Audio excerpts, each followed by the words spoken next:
এই জীবন লিখেছেন সুনীল গঙ্গোপাধ্যায়। কবিতাটা নেওয়া হয়েছে এই জীবন, এটা হলো দেখা হলো ভালোবাসা বেদনায় এই কাব্যগ্রন্থ থেকে নেওয়া।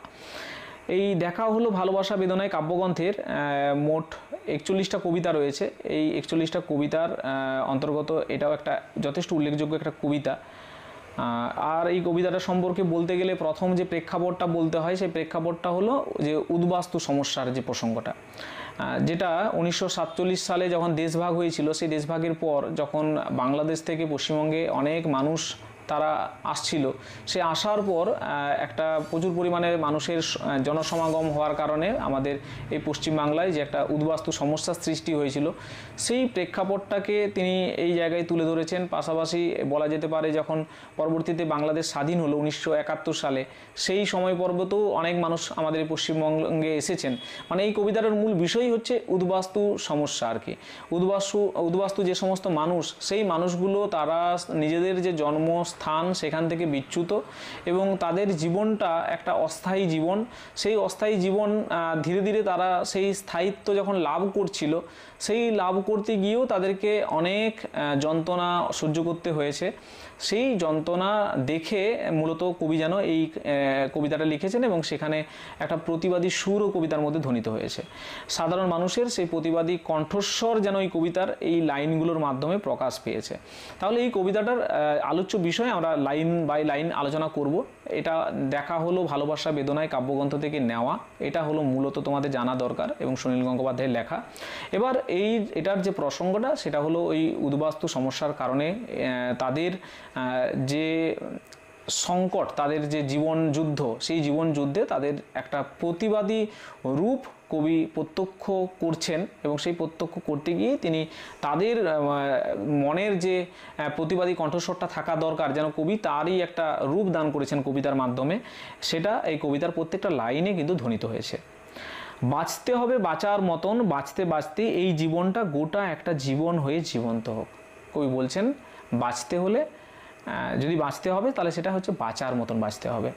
যারা সত্যি সেই সময় বাংলাদেশ থেকে আমাদের এই ওয়েস্ট বেঙ্গলে এসেছিল এবং তাদের সেই সময়ের যে জীবন পর্ব যদি আমরা দেখি, প্রথমত তাদেরকে সেই লঙ্গরখানায় কাটানো, অস্থায়ী ছাউনিতে থাকা, তারপর বহু সংগ্রামের মাধ্যমে ধীরে ধীরে একটা বাসস্থানের জোগাড় হওয়া, তাদের সেই জীবন যুদ্ধ, অনেক কষ্ট করে তাদেরকে লড়াই করতে হয়েছে এবং তাদের মধ্যে যারা তুলনামূলক একটু শিক্ষিত বা মানে কি বলবো একটা উচ্চ বংশ ধর্মেরও দিক থেকে বিভিন্নভাবে তারা অনেকটা বেশি সুযোগ সুবিধা পেয়ে গেছে, কিন্তু যারা মূলত সেই সময়ে নবশূদ্র যে গোষ্ঠী, যারা একটু তুলনামূলক ধর্মের বা জাতিগত দিক থেকে একটু নিম্ন বর্ণের, সেই সমস্ত মানুষগুলোর যে যন্ত্রণা কষ্ট সেগুলো দেখার মতো ছিল।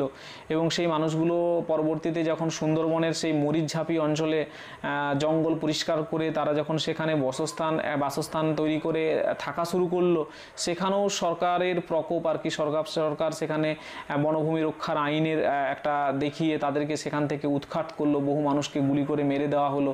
এই সমস্ত পরিস্থিতিগুলো কিন্তু ঘটেছে। সেই ঘটে যাওয়া পরিস্থিতিগুলোর ফলশ্রুতিই যেন এই কবিতার লাইনে লাইনে ফুটে আসছে। কবি বলছেন যে ওই মানুষগুলোর যে জীবন, সেই জীবনগুলো কি বাঁচার মতো? বাঁচতে হবে বাঁচার মতন। যদি বাঁচতে হয় তাহলে বাঁচার মতো বাঁচতে হবে। ওইভাবে পশুর মতো বাঁচা সম্ভব নয়। বাঁচতে বাঁচতে এই জীবনটা গোটা একটা জীবন হয়ে জীবন্ত হোক।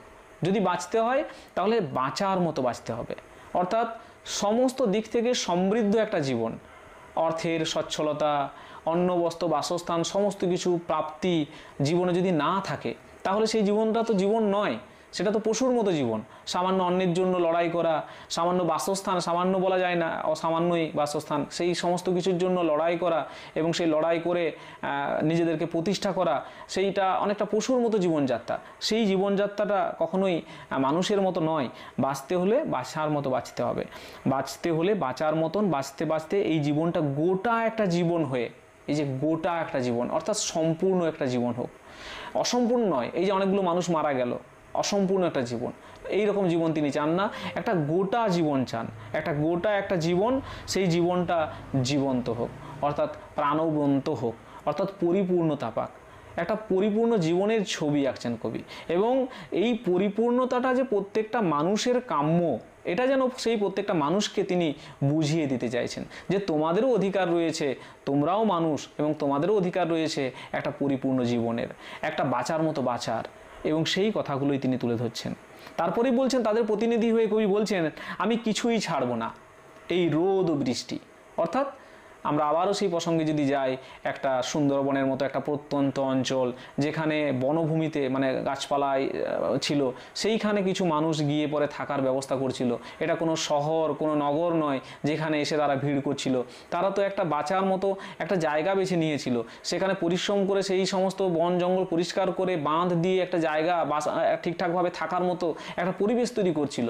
সেখানেও তাদেরকে উৎখাত করা হলো। শুধু উৎখাত নয়, তাদেরকে অসময়ে তাদেরকে গুলি করে মেরে দেওয়া হলো। এই যে পরিস্থিতিটা, সেই পরিস্থিতিটাতে আমরা দেখতে পাচ্ছি তারা তো প্রকৃতিতে থাকছিল, সেই প্রকৃতিতে থাকারও অধিকারটা তাদের কেড়ে নেওয়া হয়েছে। এই যে অধিকার কেড়ে নেওয়া, অর্থাৎ প্রকৃতির যে অধিকার, রোদ বৃষ্টি না দিতে দেওয়া, তাদেরকে অনেককে জেলে বন্দি করে দেওয়া হয়েছে। আমি ছাড়বো না, কবি বলছেন, আমি কিছুই ছাড়বো না। আমি এই রোদ ও বৃষ্টি, আমাকে দাও ক্ষুধার অন্ন, আমাকে দাও ক্ষুধার অন্ন। অর্থাৎ আমাদের একটা মানুষ, সেই মানুষের প্রথম শর্ত হচ্ছে অন্ন। অন্ন, তারপর বস্ত্র, তারপর বাসস্থান। আমাদের বাঁচতে হলে প্রথম কি চাই না, অন্ন দরকার, তাছাড়া আমরা বাঁচতে পারবো না। তাহলে প্রথম যে শর্ত, সব থেকে যেটা নিচের শর্ত, সেই শর্তটা হচ্ছে প্রথম শর্ত, সেটা হলো ক্ষুধার অন্ন। কেন আমরা পাবো না?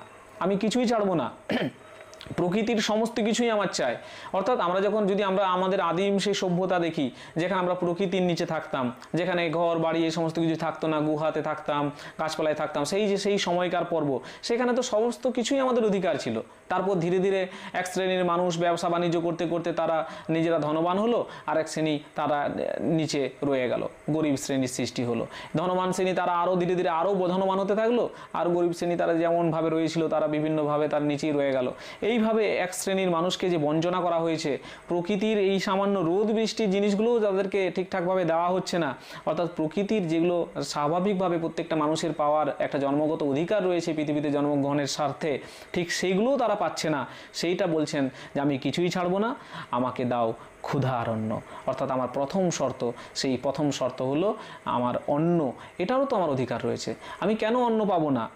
শুধু না যা নয় নিছক অন্ন, এইটা আমার কাছে শুধু নিছক অন্ন নয়, এটা আমার কাছে জীবন ধারণের, আমার বেঁচে থাকার প্রথম এবং প্রধান হাতিয়ার।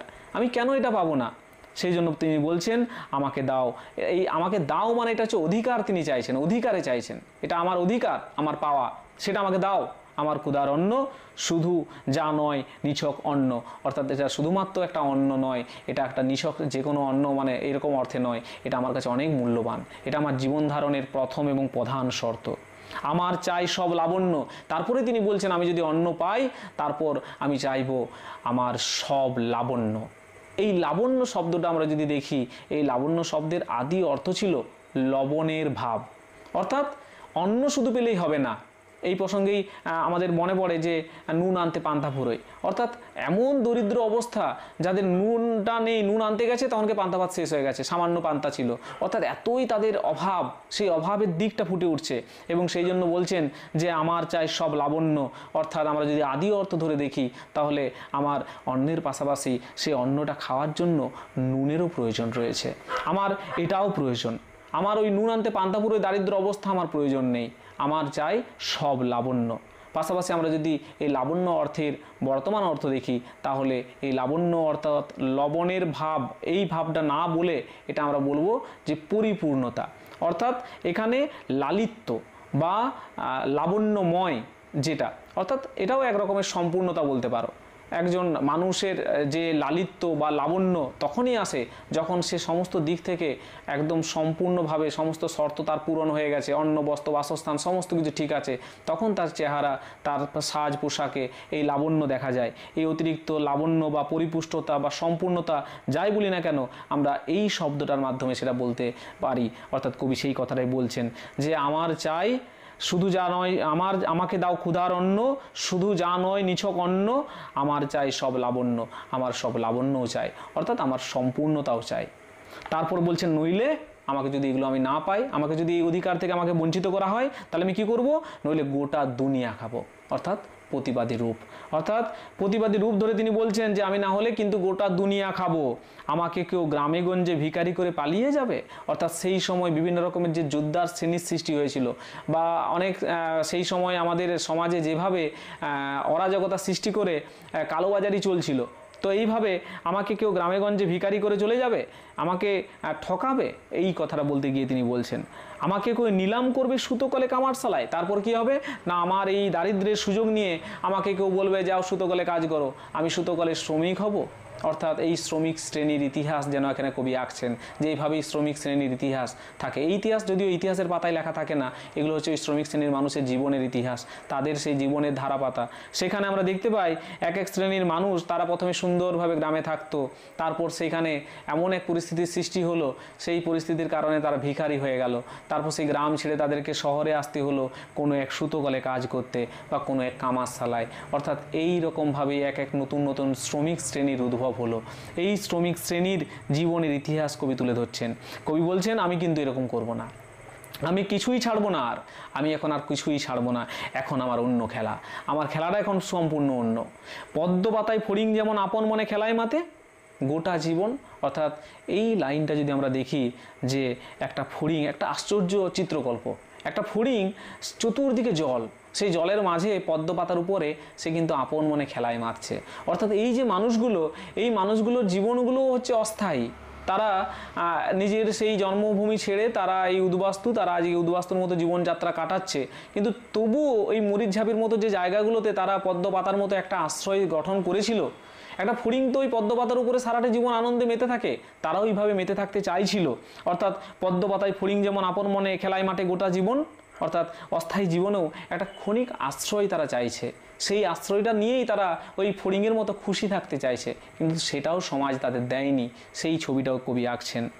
মানুষ সেজে আসা হলো, অর্থাৎ যেন আমরা মানুষ সেজে আসলাম এই পৃথিবীতে, অর্থাৎ মানুষের মতো হাত পা চোখ মুখ সবই রইল, কিন্তু আমরা অনেক সময় মানুষ হয়ে ফিরে যেতে পারি না, অনেক সময় আমাদেরকে অমানুষ হয়ে যেতে হয়। কবি বলছেন মানুষ হয়েই ফিরে যাব, কিন্তু আমি অমানুষ হব না, আমি মানুষ হয়ে ফিরে যাব। অর্থাৎ আমি যে কাজটা করব সেটা একটা সৎ মানুষের যে কাজটা করা উচিত সেই কাজটাই করব। অর্থাৎ আমি কখনোই অমানুষ হব না, আমি প্রতিবাদ করব, সেই প্রতিবাদেরও একটা যথার্থতা থাকবে। বাঁচতে হবে বাঁচার মতন, আমাকে যদি বাঁচতে হয় তাহলে আমি বাঁচার মতন বাঁচবো, বাঁচতে বাঁচতে এই জীবনটা গোটা একটা জীবন হয়ে জীবন্ত হোক, এইভাবেই আমাকে আমার এই সম্পূর্ণ একটা জীবন আমি পাই যেন। অর্থাৎ আমি যেন এইভাবে প্রতিবাদের মাধ্যমে আমি ওই পদ্মপাতার মতো অস্থায়ী জীবনটাও আমি যেন পাই, আমি যেন সামান্য অন্নবস্ত্রও পাই, এইটুকু আমার চাহিদা। এবং আমি এভাবেই একটা গোটা জীবন কাটাতে চাই, এবং সেই জীবনটা যেন কোনোভাবেই ওই বাঁচার মতো যেমন হোক একটা জীবন যেন না হয়, অন্তত ভালো একটু জীবন হয়, অন্তত একটু লাবণ্যময় একটু জীবন হয়, একটু জীবনে যেন অন্নবস্ত্রের কোনো অভাব না থাকে, এইটুকু প্রতিবাদ তাদের মধ্য দিয়ে মাধ্যমে কবি যেন ধ্বনিত করেছেন এই কবিতার মাধ্যমে। এবং এই কবিতার নাম এই কারণেই এই জীবন, অর্থাৎ তাদের এই জীবনটাই কবি এই কবিতায় তুলে ধরেছেন।